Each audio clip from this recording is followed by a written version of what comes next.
और कभी भी मेरे और पेरेंट्स के बीच में दूरी बढ़ती है तो बच्चा फिर फिसल सकता है। बिल्कुल। तो पहले आप 11-12 सिलेबस को पढ़ते हैं, फिर उसके बाद आपका रिवीजन होता है, टेस्ट के साथ टेस्ट डिस्कशन होता है। अगर कोई बच्चा है, कोई ग्रुप में बच्चे बोलते हैं कि नहीं सर बार बार मेरे कई टेस्ट में इस टॉपिक से मार्क्स कम आ रहे हैं,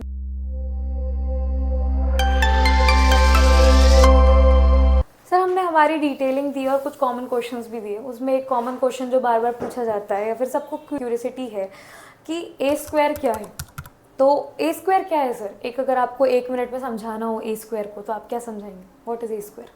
अगर मैं सिंपल शब्दों में अगर ए स्क्वायर को रिप्रेजेंट करता हूँ तो यहाँ पे बच्चों की प्रायोरिटी सबसे ज़्यादा होती है और पेरेंट्स की प्रायोरिटी सबसे ज़्यादा होती है। मैं हमेशा बोलता हूँ अगर किसी बच्चों को मैम कामयाब होना है तो हम 3 लोगों में वर्क डिवाइड करते हैं, एक स्टूडेंट, दूसरा टीचर और तीसरा पेरेंट्स।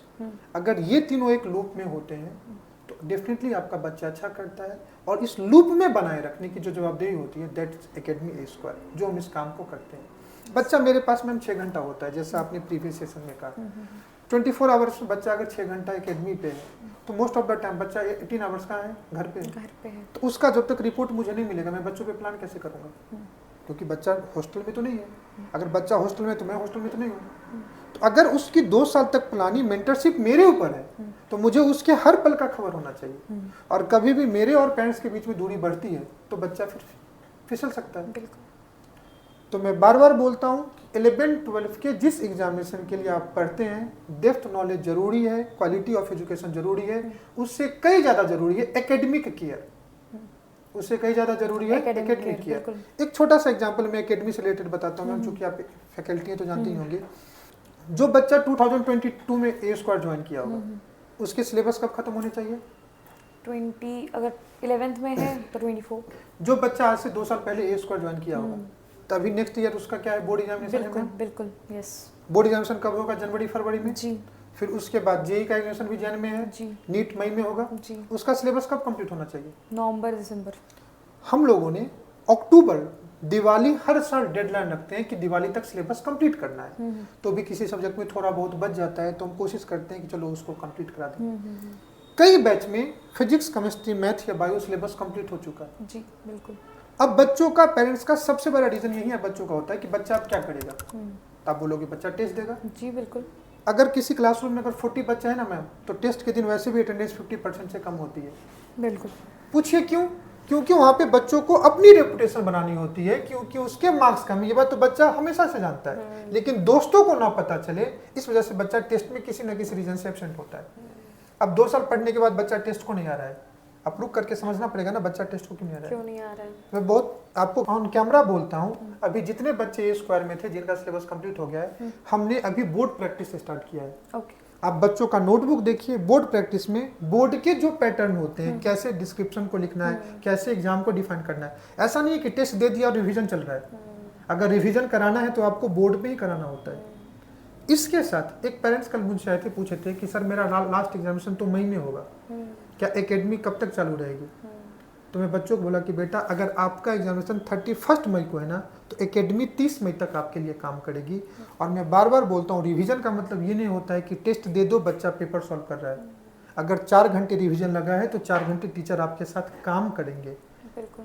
मैम जिन बच्चों की हैबिट टीचर को देख करके काम करने की लगी है, टीचर के बोर्ड पे काम करने से मोटिवेटेड है, 2 महीने पहले भी बच्चा उसी लेवल पे काम करेगा ना। बिल्कुल। तो पहले आप 11-12 सिलेबस को पढ़ते हैं, फिर उसके बाद आपका रिवीजन होता है, टेस्ट के साथ टेस्ट डिस्कशन होता है। अगर कोई बच्चा है, कोई ग्रुप में बच्चे बोलते हैं कि नहीं सर बार बार मेरे कई टेस्ट में इस टॉपिक से मार्क्स कम आ रहे हैं, जैसे कोई बच्चा बोलता है कि सर मैं बार बार मुझे इलेक्ट्रोकेमिस्ट्री के क्वेश्चन गलत हो जा रहे हैं, इसका मतलब मैं क्या बोलूँ बच्चों को, देख बेटा मैं पढ़ा दिया हूँ जाकर के पढ़ ले। नहीं, अगर बच्चा उसको पढ़ने जाएगा ना तो अगर इलेक्ट्रोकेमिस्ट्री मैंने 10 लेक्चर में पढ़ाया ना तो बच्चों को 10 घंटा देना होगा। हाँ। लेकिन जब मैं उस क्वेश्चन को देखूंगा, उस बच्चों से बात करूंगा और वो बच्चा 2 साल तक मेरे साथ पढ़ा है तो मुझे पता है कि 2 घंटे में इलेक्ट्रोकेमिस्ट्री कैसे कराना है। बिल्कुल। उसका अप्रोच अगर आप देखेंगे कि कहाँ वो गलत हो रहा है तो वहाँ अगर हम बताएंगे तो वो ज़्यादा क्विक रहेगा। नहीं तो बच्चा क्या करेगा कि पूरे शरीर पे मरहम लगाने से अच्छा है कि जहाँ जख्म है वहाँ मरहम लगा लेना। तो हमेशा रिवीजन अगर टीचर कराता है तो ज़्यादा कॉम्पैक्ट और ज़्यादा यूजफुल होता है, कम टाइम में इफिशियंट होता है। तो कभी भी आप 1.5 साल बच्चों पे 2 साल कितना मेहनत करते हो उससे बहुत ज़्यादा इंपॉर्टेंट होता है कि एग्जाम से 2 महीने पहले आप बच्चों के साथ कितना देर बैठते हो। बच्चे अगर लाइब्रेरी में भी पढ़ रहे हैं तो टीचर वहाँ पे कितने घंटे समय देता है, ये बच्चों पे मैम इतना इम्पैक्ट डालता है ना कि आप समझ नहीं सकती हैं। यस बिल्कुल। आप नहीं है तो आप गूगल कर लेंगे, इतिहास उठा के देखिए, अर्जुन तो हर तरफ से, महाभारत की एक एग्जांपल लेता हूँ, अर्जुन जानते हैं ना, पांडव कौरव के बीच में लड़ाई हुई थी, अर्जुन तो तीर चलाने में बहुत माहिर था, उसके एक कॉम्पिटिटर थे एकलव्य, गुरु द्रोणाचार्य ने उसको बहुत पहले ही हटा दिया। अर्जुन के मुकाबले कोई था क्या? नहीं, धनुर्विद्या के तो वो एकदम बिल्कुल नहीं था। उसको ज्ञान किसने दिया? द्रोणाचार्य। तो फिर अर्जुन बिना कृष्ण के महाभारत जीत जाते क्या? शायद नहीं। अगर धनुर्विद्या देने से ही अर्जुन अगर जीत जाता तो फिर गीता में जो भगवान श्री कृष्ण उसको मोटिवेट कर रहे हैं, फिर उसका कोई यूज होगा क्या? मैं बार बार बोलता हूँ, पढ़ाने से नहीं होते हैं। महाभारत में कौरव को देख करके कहता है चलो माफ कर देते हैं, सब तो अपने ही है, किसको मारो, ये चाचा है, ताऊ है, भांजा है, भाई है। तब भगवान श्री कृष्ण उसको समझाते हैं और कहते हैं ये नियति की बात है। वो जो ज्ञान होता है ना, जब आप कामयाबी से पहले जब लड़खड़ाते हो ना, तो वहाँ पे वही टीचर आपको काम करता है जो आपको बखूबी जानता है। वहाँ पे किसी अलग का मोटिवेशन नहीं पता है। जो आदमी आपको 1.5 साल 2 साल काम करता है आपके पीछे ना, उसको पता होता है कि आप किस वजह से लड़खड़ा रहे हो, आप किस वजह से रो रहे हो। तो वहाँ पे पेरेंट्स का ही मोटिवेशन काम नहीं देता है, आपको उसी टीचर की जरूरत पड़ती है जो टीचर आपसे 2 साल तक काम करता है। अब मैं सीधा सीधा बोलता हूँ कि बेटा अगर पढ़ के ही कामयाब होना है तो द्रोणाचार्य ने हर गुण सिखा दिया था अर्जुन को, फिर कृष्ण की यूज ही नहीं होती, कृष्ण की वैल्यू ही नहीं होती। तो वही कृष्ण की भूमिका एग्जाम से पहले टीचर को लगती है। दैट इज ए स्क्वायर, जो मैं यकीन से बोलता हूँ कि हम बच्चों को बिफोर एग्जामिनेशन और अप टू एग्जामिनेशन हम काम करते हैं।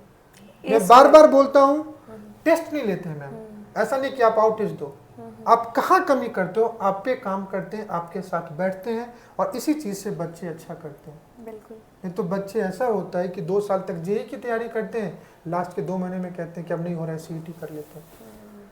So A square is the step या one place for academic guidance, top class academic guidance कह सकते हैं, personalized guidance। निसंदेह, बिना इन 1% डाउट में आपकी बात से एग्री करूंगा, ये मेरी जिम्मेदारी है। अगर किसी पेरेंट्स और बच्चों को लगता है कि नहीं ये चीज़ नहीं हुआ, मैं उसके लिए आंसरेबल हूँ, ऑन कैमरा बोलता हूँ।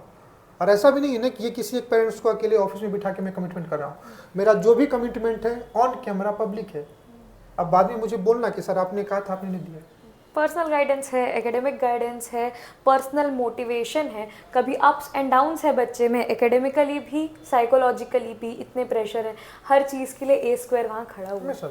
और ए स्क्वायर रिस्पॉन्सिबिलिटी लेता है आपके बच्चे की। आज भी मैम आप मुझसे बात करिए, संडे था ना, आप आई तो मैं क्या कर रहा था, 4 बच्चों को लेकर के केमिस्ट्री सॉल्व करा रहा था ना। बिल्कुल। बच्चे खुद से पढ़ते हैं, लेकिन मैं बैठता हूँ तो वो इम्पैक्ट अलग होते हैं। बच्चे खुद से पढ़ रहे होते हैं, बायो कर रहे होते हैं, लेकिन आप जाके बैठ के, आपको भी कुछ नहीं, आप भी जाके बैठ के वहाँ पे अपना काम करती हैं, एक अलग ही मोटिवेशन होता है। बोलते हैं ना कि आसपास अगर हरियाली हो तो अलग ही खुशियाँ होती है। तो उस बच्चों के माहौल में अगर टीचर आके वक्त बिताता है ना, तो एक अलग ही बच्चों को मोटिवेट करता है। हम बड़ों को तो समझ में नहीं आता, लेकिन वो बच्चों के से बात करेंगे तो उनको समझ में आता है कि सर आप होते तो क्वेश्चन सॉल्व होता है, बहुत अच्छी पढ़ाई, आप चले गए तब से मेरा क्वेश्चन ही सॉल्व नहीं हो रहा था। तो ये चीज़ सुन करके एहसास दिलाती है कि मेरा प्रेजेंस मैटर कर रहा है।